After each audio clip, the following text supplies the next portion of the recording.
শরীয়তপুরের নড়িয়া ভেদরগঞ্জ উপজেলার পদ্মা নদীর ৩০ কিলোমিটার ইলিশের অভয়াশ্রমে আজ থেকে টানা ২ মাস মাছ আহরণের ওপর নিষেধাজ্ঞা জারি করেছে সরকার।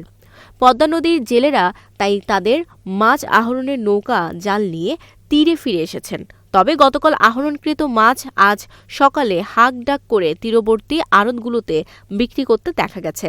শরীয়তপুরের ঐতিহ্যবাহী নড়িয়ার সুরেশ্বর মাছের আড়তে পদ্মা নদীর ইলিশসহ সকল ধরনের নদীর মাছ ও পুকুর জলাশয়ের চাষের মাছে ছিল ভরপুর।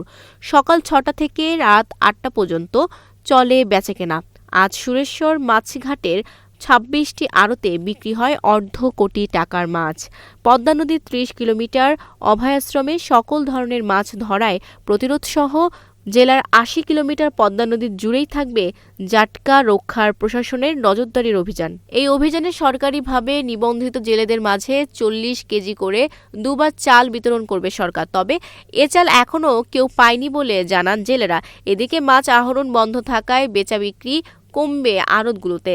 জেলেদের পাশাপাশি আড়তে কর্মরত কর্মজীবীদের জন্য সরকারি সহায়তার দাবি সংশ্লিষ্টদের। শরীয়তপুরের সংবাদদাতা মফিজুর রহমান রিপনের তথ্য ও ভিডিওচিত্রে ডেস্ক রিপোর্ট।